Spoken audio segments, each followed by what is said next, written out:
Hello बच्चों, how are you. पिछले lecture में हम ये पढ़ चुके हैं कि आवेश क्या होता है, आवेश के गुणधर्म क्या होते हैं, कूलाम बल क्या होता है जो आवेशों के बीच में लगता है। अब देखो, माना अपने पास एक आवेश है, धनात्मक आवेश है Q, ठीक है। कोई दूसरा आवेश जो इससे बहुत दूर है, बहुत ही दूर है, तब इन दोनों के बीच में बल क्या लगेगा? जीरो, जहां तक इसका इफेक्ट है। मान लो हम इसके पास ले आते हैं, यहां पर इतनी सी दूरी पर कोई आवेश रख देते हैं Q0, तो क्या इस पर बल लगेगा? मान लेते हैं ये भी धनात्मक और ये भी धनात्मक है, तो इतनी सी डिस्टेंस है इन दोनों के बीच में, क्या इस पर बल लगेगा? बिल्कुल लगेगा, प्रतिकर्षण का बल लगेगा। और किस तरफ लगेगा? इस तरफ लगेगा। अब देखो, दोनों ने एक दूसरे को टच नहीं किया बिल्कुल भी, फिर भी दोनों के बीच में बल लग रहा है। ये कैसे पॉसिबल हुआ? इसी को ही हम विद्युत क्षेत्र से समझेंगे। जो विद्युत क्षेत्र का जो कंसेप्ट है, ये सबसे पहले फैराडे ने दिया था। फैराडे ने क्या कहा था कि कोई भी आवेश है वो अपने चारों ओर क्या जनरेट करता है? विद्युत क्षेत्र उत्पन्न करता है, विद्युत क्षेत्र जनरेट करता है। इस विद्युत क्षेत्र के अंदर जब कोई आवेश आएगा, कोई और आवेश आएगा, तो विद्युत क्षेत्र के साथ आवेश की क्रिया होने के कारण, अन्योन्य क्रिया होने के कारण इस पर बल लगेगा। तो वहां से विद्युत क्षेत्र का कंसेप्ट दिया गया। देखो, वैसे तो इसका भी विद्युत क्षेत्र उत्पन्न होगा, लेकिन फॉर एग्जांपल यदि अपने सिर्फ इसी को रेफरेंस मानकर बात कर रहे हैं, तो ये अपने चारों ओर क्या उत्पन्न करेगा? विद्युत क्षेत्र उत्पन्न करेगा चारों ओर। जब ये दूर होगा तो इस पर फोर्स क्या लगेगा? कम। लेकिन जब ये पास आएगा तो इस पर फोर्स क्या लगेगा? ज्यादा। इसका मतलब ज्यादा फोर्स लगने का कारण क्या हुआ? ज्यादा बल लगने का कारण क्या हुआ? कि विद्युत क्षेत्र यहां पर ज्यादा है। जब दूर है तो इसका मतलब विद्युत क्षेत्र क्या है? कम है। किसी जगह पर, किसी बिंदु पर विद्युत क्षेत्र कितना होगा, उसको हम देखते हैं विद्युत क्षेत्र की तीव्रता से। यानी कि विद्युत क्षेत्र की तीव्रता, ये क्या चीज होती है? विद्युत क्षेत्र की तीव्रता। विद्युत क्षेत्र की तीव्रता का मतलब क्या हुआ कि किसी बिंदु पर जब हम विद्युत क्षेत्र का परिमाण निकालते हैं कि वो ज्यादा है, कम है, वैल्यू कितनी है, तो उसको हम विद्युत क्षेत्र की तीव्रता बोलते हैं। लेकिन बहुत बार जब अपने न्यूमेरिकल्स को सोल्व करेंगे या अपने टॉपिक आएगा, तो विद्युत क्षेत्र की तीव्रता को विद्युत क्षेत्र से ही रिप्लेस कर दिया जाता है। इस तरीके से ही पूछा जाता है। बहुत बार ये पूछा जाएगा कि इस बिंदु पर विद्युत क्षेत्र कितना है, तो इसका मतलब हमें क्या निकालना है? विद्युत क्षेत्र की तीव्रता निकालना। हम अपने स्टडी करते हैं विद्युत क्षेत्र की तीव्रता के बारे में, कि किसी बिंदु पर विद्युत क्षेत्र का परिमाण क्या होगा, उसकी दिशा क्या होगी, इन सब चीजों के बारे में डिस्कशन करते हैं। देखो, फॉर एग्जांपल ये कोई आवेश है हमारे पास, स्रोत आवेश है, जो क्या जनरेट कर रहा है? चारों ओर विद्युत क्षेत्र। हमें इस बिंदु पर, इससे r दूरी पर, कुछ दूरी पर कोई बिंदु है, उस पर विद्युत क्षेत्र की तीव्रता निकालनी है। तो हम यहां पर क्या लाकर रख देंगे? परीक्षण आवेश लाकर रख देंगे। कोई धनात्मक परीक्षण आवेश लाकर रख देंगे, एकांक धनात्मक परीक्षण आवेश लाकर रख देंगे। तो इसकी डेफिनेशन क्या कहती है? इसके विद्युत क्षेत्र में, इस स्रोत के विद्युत क्षेत्र में किसी बिंदु पर विद्युत क्षेत्र की तीव्रता उस बिंदु पर रखे, यहां पर रखे एकांक धन आवेश पर लगने वाले बल के बराबर होती है। यानी कि किसी बिंदु पर जब हमें विद्युत क्षेत्र की तीव्रता निकालनी है, तो वहां पर उस बिंदु पर लाकर कोई एकांक जो कि एक कूलाम हो, धन आवेश हो, उसको लाकर रख दो। उस पर जितना बल लगेगा उसी को ही हम क्या बोलेंगे? विद्युत क्षेत्र की तीव्रता बोलेंगे। विद्युत क्षेत्र या विद्युत क्षेत्र की तीव्रता को हम ई से रिप्रेजेंट करते हैं। ई से मैग्नीट्यूड निकालना हो तो ई लिख देंगे, मापांक निकालना हो तो यदि डायरेक्शन भी निकालनी हो तो ई वेक्टर लिख देंगे। अब देखो, ये दोनों मान लेते हैं r दूरी पर है पॉइंट, और यहां पर r है, तो दोनों के बीच में बल क्या लगेगा? F is equal to K Q0 upon में r²। ये हम पढ़ चुके हैं। मान लो ये एकांक होता, Q नोट जो है ये एकांक हो, एक कूलाम हो, तो फोर्स कैसे लिखा जाएगा? KQ, यहां पर लिख देंगे 1 और अपॉन में लिख देंगे r²। तो जब इसको सोल्व करेंगे तो फोर्स का फॉर्मूला क्या बनता है? KQ अपॉन में r²। इसी को ही हम विद्युत क्षेत्र की तीव्रता बोलते हैं। इस फॉर्मूले को डिफाइन करने का, इस विद्युत क्षेत्र की तीव्रता को डिफाइन करने का एक मेथड और भी होता है। जैसा कि आप 11वीं क्लास के अंदर वेग के अंदर पढ़ चुके हो, चाल के अंदर पढ़ चुके हो कि एकांक समय में चली गई दूरी को हम क्या बोलते हैं? चाल बोलते हैं। उसमें क्या होता है? दूरी बटा में समय। जिस चीज को एकांक रखना होता है डेफिनेशन में, हम उसको बटा में करते हैं और उसके अकॉर्डिंग डेफिनेशन निकालते हैं। तो इसको हम ऐसे भी लिख सकते हैं, इस एक जो फॉर्मूला होगा F अपॉन में Q0, यानी कि एकांक धनावेश पर जो बल लगेगा उसको हम विद्युत क्षेत्र की तीव्रता बोलते हैं। ये होगी इसकी एक्चुअल डेफिनेशन। सही डेफिनेशन ये है, जिसके बाद में हम इसी फॉर्मूले को ड्राइव भी करेंगे। ये देखो फोर्स कौन सी राशि है, वेक्टर क्वांटिटी है ना, सदिश राशि है, तो इसको हम इस तरीके से भी लिख सकते हैं, F वेक्टर अपॉन में Q0 is equal to E vector. इसका ये फॉर्मूला भी हो सकता है और इसका ये फॉर्मूला भी हो सकता है। अब देखो हमने इसका फॉर्मूला क्या निकाला, E का, यानी कि विद्युत क्षेत्र का F अपॉन में Q0। यदि इसको सदिश फॉर्म में लिखें तो E vector is equal to F vector upon में Q0, ये इसका सदिश रूपांतरण हो गया। ठीक है।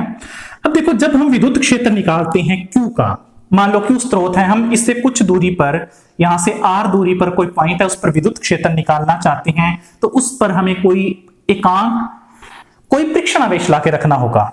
यहां पर कोई परीक्षण आवेश लाकर रखना होगा। ये परीक्षण आवेश इतना छोटा होना चाहिए कि इसके कारण जो विद्युत क्षेत्र आ रहा है उसका कोई इफेक्ट ना पड़े। इसलिए जो इसका सही रूपांतरण लिखा जाएगा वो लिखी जाती है limit Q0 tends to 0, Q0 tends to 0, यानी कि बहुत छोटा होना चाहिए इसकी वैल्यू। इसका इतना कम इफेक्ट होना चाहिए कि यहां पर इसके कारण जो विद्युत क्षेत्र आएगा उसके ऊपर इसके विद्युत क्षेत्र का इफेक्ट ना हो। तो ये इसकी एक्चुअल डेफिनेशन होगी, ये इसकी सही तरीका होगा लिखने का। विद्युत क्षेत्र एक सदिश राशि है, तो इसकी दिशा क्या होगी वो भी अपने देखते हैं। मान लो ये Q चार्ज है, Q आवेश है, जिसके कारण ये रखा हुआ पॉइंट पे बिंदु आवेश है, इसके कारण विद्युत क्षेत्र की दिशा क्या होगी। मान लेते हैं ये धनात्मक है, तो हमें देखना है कि विद्युत क्षेत्र किस तरफ होगा। तो इसको चेक करने के लिए हम एक परीक्षण धन आवेश लेकर आएंगे Q0। उसकी वैल्यू कितनी भी हो सकती है, लेकिन जब डेफिनेशन दी जाती है तो वो एकांक के लिए दी जाती है, लेकिन उसकी वैल्यू कितनी भी हो सकती है, कम हो सकती है, ज्यादा हो सकती है, लेकिन होना क्या चाहिए, परीक्षण आवेश धनात्मक होना चाहिए। ये इसकी मेन कैरेक्टरिस्टिक है, ये हमें याद रखना है। तो इस पर ये भी धनात्मक है और ये भी धनात्मक है, तो इस पर फोर्स किस डायरेक्शन में लगेगा, इस डायरेक्शन में लगेगा यहां पर, यानी कि यहां पर जो विद्युत क्षेत्र की दिशा है वो इस तरफ है। यदि अपने यहां पर बात करें, यहां पर इसको लाकर रख दें तो विद्युत क्षेत्र की दिशा क्या हो जाएगी, इस तरफ। यदि हम इस Q0 को यहां लाकर रख दें तो इस पर लगने वाले बल की दिशा क्या हो जाएगी, इस तरफ। यदि हम यहां पर लाके रख दें तो इस तरफ दिशा हो जाएगी। यदि हम Q0 को इधर ले आए तो इसकी दिशा इस तरफ हो जाएगी, और यदि हम Q0 को इधर ले आए तो इसके कारण लगने वाले बल की दिशा क्या हो जाएगी, इस तरफ हो जाएगी। यानी कि किसी धनात्मक आवेश के कारण, ये प्लस जो धनात्मक आवेश है, तो इसके कारण जो विद्युत क्षेत्र की दिशा होगी वो इसके परपेंडिकुलर लंबवत बाहर की ओर होगी, इस तरीके से। मान लो माइनस आवेश होता, तो माइनस आवेश है तो इसके विद्युत क्षेत्र भी जानने के लिए हम बाहर से क्या लाएंगे, धनात्मक आवेश ही लेकर आएंगे, परीक्षण धनात्मक आवेश। यदि धनात्मक आवेश यहां पर रख दिया जाए तो विद्युत क्षेत्र, यानी कि इस पर बल किस तरफ लगेगा, इस तरफ लगेगा, क्योंकि ये माइनस है, ये प्लस है, तो इसको क्या करेगा, अट्रैक्ट करेगा, तो इसको इस तरफ अट्रैक्ट करेगा। यदि यहां रख देंगे हम तो वो इसको इस तरफ अट्रैक्ट करेगा, इस तरफ रख देंगे तो इस तरफ, और ये रख देंगे तो इस तरफ। यानी कि विद्युत क्षेत्र की जो दिशा होगी वो इस तरीके से प्रदर्शित की जाएगी, प्लस के लिए बाहर की तरफ और माइनस के लिए अंदर की तरफ। इस तरीके से ये इसकी दिशा बताई जाएगी।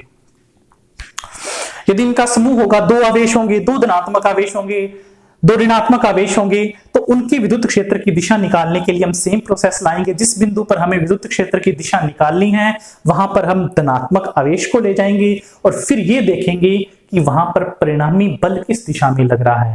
अब अपने स्टडी करते हैं बिंदु आवेश के कारण विद्युत क्षेत्र। फॉर एग्जाम्पल ये हमारे पास कोई बिंदु आवेश है Q, धनात्मक बिंदु आवेश है। हम चाहते हैं कि किसी बिंदु पर विद्युत क्षेत्र कितना है उसका फॉर्मूला निकालना चाहते हैं। तो देखो मान लेते हैं कोई बिंदु है P, ठीक, जो कि Q से R डिस्टेंस पर है। तो इस पर विद्युत क्षेत्र की तीव्रता निकालने के लिए हम बाहर से कोई परीक्षण आवेश लाते हैं। धनात्मक होना चाहिए ये परीक्षण आवेश, हो कितना भी सकता है, कम हो, ज्यादा हो, एकांक हो, कितना भी हो सकता है ये जो परीक्षण आवेश है, तो इस पर फोर्स लगेगा। यदि हम सदिश रूप में निकालें एफ वेक्टर, तो उसकी दिशा क्या होगी, इस पर फोर्स इस डायरेक्शन में लगेगा, यानी कि दूरी इस डायरेक्शन में है, तो विस्थापन के रूप में यदि इसको प्रेजेंट करें तो इसकी डायरेक्शन आर कैप इसमें होगी। तो इसको लिखेंगे हम के क्यू जीरो अपॉन में आर स्क्वायर, और इसकी जो डायरेक्शन होगी आर कैप। ठीक, ई डायरेक्शन यानी ई कैप, यानी कि विद्युत क्षेत्र हमें जो निकालना है, विद्युत क्षेत्र ई कैप, इसका फॉर्मूला क्या होता है, बेसिक फॉर्मूला, इसका फॉर्मूला होता है एफ वेक्टर अपॉन में क्यू जीरो। तो जब एफ वेक्टर की जगह हम ये पुट करेंगे ऊपर और इससे डिवाइड करेंगे, तो जो हमारा फॉर्मूला बनेगा वो बनेगा के क्यू अपॉन में आर स्क्वायर। ऊपर क्यू जीरो आएगा, इसमें ये क्यू जीरो कट जाएगा इससे, और इस तरीके का फॉर्मूला बनेगा। जिस डायरेक्शन में फोर्स लगता है एकांक, जिस डायरेक्शन में फोर्स लगता है परीक्षण आवेश पर, उसी डायरेक्शन में विद्युत क्षेत्र की दिशा होगी। इस धनात्मक स्रोत आवेश की जगह कोई ऋणात्मक आवेश रखें तो क्या होगा, यदि ऋणात्मक आवेश हो तो क्या होगा। तो ई जो निकाला जाएगा वो कैसे निकालेंगे, कि यहां पर लिखेंगे माइनस क्यू अपॉन में आर स्क्वायर और आर कैप। इसका जो माइनस है उसको हम किसके साथ एडजस्ट कर देंगे, इसके साथ एडजस्ट कर देंगे, डायरेक्शन के साथ। आपको पता है जब सदिश के आगे माइनस लगता है तो इसका मतलब क्या है, डायरेक्शन ऑपोजिट हो गई। यदि माइनस लगने के कारण और प्लस लगने के कारण जो मैग्नीट्यूड है, जो मापांक है, इनका जो परिमाण है वो समान रहेगा, लेकिन क्या हो जाएगी, चेंज, डायरेक्शन चेंज हो जाएगी। यदि अपने विद्युत क्षेत्र की बात करें तो उसका जो फॉर्मूला बनेगा वो होगा के क्यू अपॉन में आर स्क्वायर आर कैप। यदि परिमाण की बात करें तो के क्यू अपॉन में आर स्क्वायर लिखा जा सकता है। के की वैल्यू आपको पता है 9 × 10⁻⁹ होती है। यदि अपने वैसे इसको लिखें तो 1 अपॉन में 4 पाई एप्सिलॉन 0 क्यू अपॉन में आर स्क्वायर है। ये एप्सिलॉन नॉट कब लगाएंगे, जब जो आसपास का जो मीडियम है, माध्यम है, वो वैक्यूम हो, निर्वात हो या फिर एयर हो। मान लो निर्वात या एयर नहीं है तो कैसे लिखेंगे, E is equal to 1 upon में 4 pi epsilon 0 epsilon R Q upon में आर स्क्वायर। ये है जब माध्यम रखा गया है, माध्यम। अब आपको ये पता है कि डिस्टेंस के साथ कैसा रिलेशन है, जैसे जैसे डिस्टेंस बढ़ती जाएगी, यानी कि स्रोत आवेश से दूरी बढ़ती जाएगी बिंदु की, तो विद्युत क्षेत्र का इफेक्ट क्या होता जाएगा, कम होता जाएगा। तो यानी कि ये चीज हमें इस फॉर्मूले से भी पता है, E प्रोपोर्शनल टू क्या है, 1 अपॉन आर स्क्वायर है, यानी कि इसके व्युत्क्रमानुपाती है। R की वैल्यू बढ़ेगी, E की वैल्यू कम हो जाएगी। यदि इन दोनों के बीच में ग्राफ बनाए विद्युत क्षेत्र और दूरी के बीच में, तो ये ग्राफ कुछ इस तरीके का बनेगा। इस तरफ है E और इस तरफ है R दूरी। जब दूरी बहुत कम है तो E क्या होगा, अधिकतम होगा। बहुत कम है तो इस जो वैल्यू आएगी बहुत ज्यादा आएगी और ये बहुत ज्यादा होगा। जैसे जैसे ये दूरी बढ़ती जाएगी तो E की वैल्यू कम होती जाएगी और ये जाकर जीरो कहां पर होगा, इन्फिनिटी पर। जब R की वैल्यू इन्फिनिटी हो जाएगी, अनंत हो जाएगी, उस समय E की वैल्यू क्या होगी, जीरो होगी। तो इस तरीके का ये ग्राफ बनेगा, ये आपस में मिलेगा नहीं। विद्युत क्षेत्र को हम रिप्रेजेंट करने के लिए हमने कुछ लाइनें खींची थी, उन लाइनों को ही हम क्या बोलते हैं, विद्युत क्षेत्र या विद्युत बल रेखाएं। ये भी एक अवधारणा जो दी थी, ये भी फेराडे ने दी थी, क्योंकि फेराडे ने विद्युत क्षेत्र के बारे में हमें बताया था। तो और उस अवधारणा को, विद्युत क्षेत्र को रिप्रेजेंट करने के लिए उसने कुछ लाइनें खींची, जिसको हम विद्युत क्षेत्र रेखाएं या विद्युत बल रेखाएं होती हैं। अब इनके विद्युत बल रेखाओं से हमें क्या पता चलता है, क्या क्या इसके गुण धर्म होते हैं, उसके बारे में भी अपने डिस्कशन करते हैं। देखो कैसे, मान लो हमारे पास प्लस क्यू आवेश हो, तो इस पर जो विद्युत क्षेत्र था उसकी दिशाएं कैसे आई थी, इस तरफ, इस तरफ, इस तरफ, इस तरफ और इस तरफ आई थी। इन रेखाओं को हम क्या बोलते हैं, विद्युत क्षेत्र रेखाएं बोलते हैं। यदि माइनस क्यू आवेश होता, माइनस क्यू, तो उसकी जो रेखाएं बनती हैं इस तरीके से रिप्रेजेंट की जाती हैं। विद्युत क्षेत्र की जो रेखाएं होती हैं ये क्या बताती हैं, ये किसी धनात्मक आवेश पर लगने वाले बल की दिशा को बताती हैं, या यूं कहा जाए विद्युत क्षेत्र की दिशा को बताती हैं। तो इसी तरीके से यदि मान लो दो आवेश एक साथ रखे हों, प्लस क्यू और प्लस क्यू, तो इसके लिए विद्युत क्षेत्र की जो रेखाएं हैं वो कैसे बनेगी?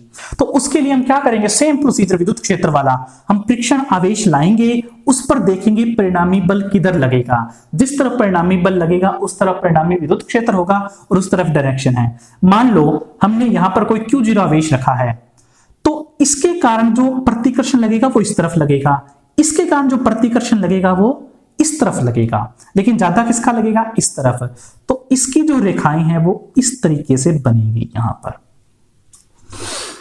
मान लो हमने परीक्षण आवेश को यहां रख दिया, तो उस पर इसके कारण प्रतिकर्षण इधर लगेगा, इसके कारण इधर लगेगा, तो उस समय ये रेखाएं कुछ इस तरीके से बनेगी बाहर की ओर।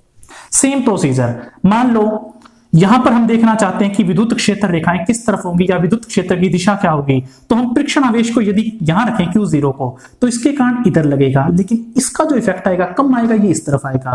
तो जो परिणामी होगा वो इस तरफ हम रिप्रेजेंट करेंगे इसके बीच में, और इस तरफ यहां पर ऐसे बनाएंगे इसको। यहां पर देखना हो तो इसका इफेक्ट इधर आएगा, यहां पर देखना हो तो इसका इफेक्ट कुछ इस तरीके से आएगा, यहां पर देखना हो तो इसका इफेक्ट कुछ इस तरीके से आएगा।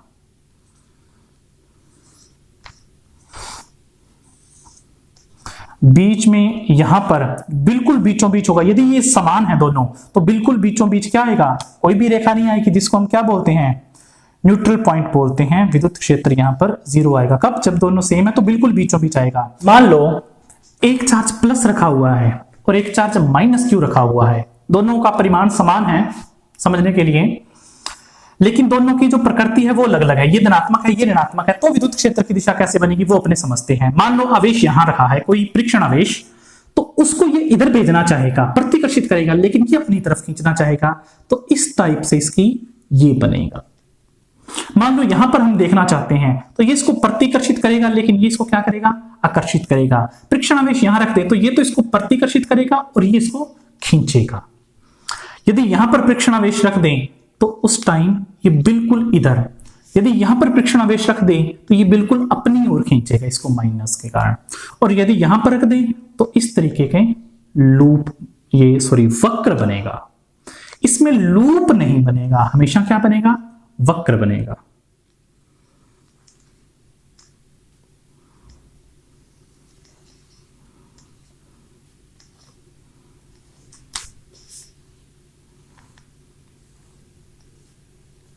इस तरीके से।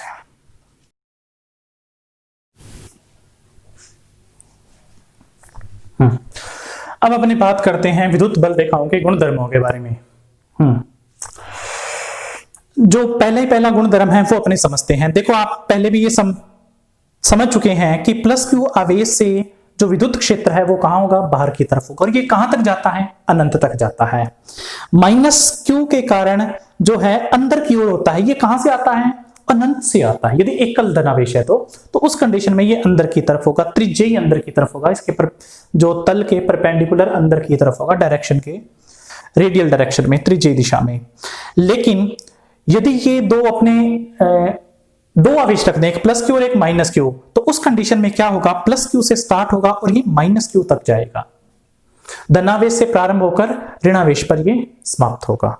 अब अपने दूसरे गुणधर्म की बात करते हैं। दूसरा गुणधर्म क्या कहता है कि यदि इन विद्युत क्षेत्र रेखाओं के किसी बिंदु पर हम स्पर्श रेखा खींच दें तो वो स्पर्श रेखा किसको बताती है, स्पर्श रेखा जो है वो ये बताती है कि उस बिंदु पर जो परिणामी बल लग रहा होगा वो किस दिशा में लगेगा। ऐसे नहीं है कि जिस तरफ हमने विद्युत क्षेत्र की जो रेखाएं हैं वो खींच दी तो वहां आवेश जाएगा, ऐसा नहीं होगा। यदि आवेश यहां है तो इस पर बल इधर लगेगा, बाद में वो कौन से पथ पर जाएगा ये हमें नहीं पता। यदि हमने यहां पर कोई स्पर्श रेखा खींच दी इस तरीके से, तो इसका मतलब क्या होगा, इस पॉइंट पर स्पर्श रेखा खींच दी तो इसका मतलब है इस पर परिणामी बल इधर लगेगा। अब अपने अगले गुणधर्म के बारे में बात करते हैं, तीसरे गुणधर्म के बारे में जो बेहद इंपॉर्टेंट है, इसको अपने समझते हैं। ये क्या है कि दो क्षेत्र रेखाएं एक दूसरे को कभी भी नहीं काट सकती। कैसे, मान लो किसी बिंदु पर काट रही हैं, मान लेते हैं थोड़ी देर के लिए किसी बिंदु पर काट रही हैं, तो हम उस बिंदु पर जब स्पर्श रेखाएं खींचेंगे तो एक तो इस तरफ बन जाएगी स्पर्श रेखा और एक दूसरी तरफ स्पर्श रेखा बनेगी, यानी कि दो स्पर्श रेखाएं बनेगी अलग अलग दिशा में। और आपको पता है कि यह स्पर्श रेखा क्या बताती है, परिणामी बल या परिणामी विद्युत क्षेत्र की दिशा बताती है। क्या एक ही बिंदु पर परिणामी विद्युत क्षेत्र दो दिशाओं में हो सकता है क्या? किसी एक बिंदु पर जो परिणामी निकालते हैं उसकी दिशा तो एक ही होगी, तो इसका मतलब दो विद्युत क्षेत्र, दो दिशा में विद्युत क्षेत्र नहीं हो सकता। इसका मतलब है दो जो लाइनें हैं, दो विद्युत क्षेत्र रेखाएं जो हैं, ये एक दूसरे को कभी नहीं काट सकती। इसके बाद है अगला जो महत्वपूर्ण है कि विद्युत क्षेत्र रेखाएं कभी भी बंद लूप नहीं बनाती। बंद लूप क्यों नहीं बनाती? मान लो प्लस से स्टार्ट हो रही हैं, तो यहां से चलकर वो प्लस के अंदर थोड़ी वापस आ जाएंगी, वो कहां पर जाती हैं? माइनस के ही अंदर जाती हैं। इसका मतलब ये कभी भी बंद लूप नहीं बना सकती। ये वक्र तो बना सकती हैं लेकिन कभी लूप नहीं बना सकती। उससे अगला है कि जब क्षेत्र रेखाएं पास पास हो तो क्षेत्र क्या होता है? प्रबल होता है। यदि कहीं क्षेत्र रेखाएं पास पास बनी हुई है तो इसका मतलब वहां पर विद्युत क्षेत्र का जो मैग्नीट्यूड है, मापांक है, परिमाण है, वो ज्यादा है। और यदि कहीं विद्युत क्षेत्र रेखाएं दूर दूर बनी हुई हैं तो इसका मतलब विद्युत क्षेत्र क्या है? कम है। यदि सेम बनी हुई है, एक जगह भी उतनी है, दूसरी जगह भी उतनी है, तो इसका मतलब दोनों जगह पर विद्युत क्षेत्र क्या है? सेम है। उसके अलावा कि विद्युत क्षेत्र रेखाएं सदैव समविभव पृष्ठ के लंबवत होती हैं। यह भी बहुत इंपॉर्टेंट लाइन है कि समविभव पृष्ठ कौन सा होता है और इसके लंबवत कैसे होती है, और इससे हमें पता क्या चलता है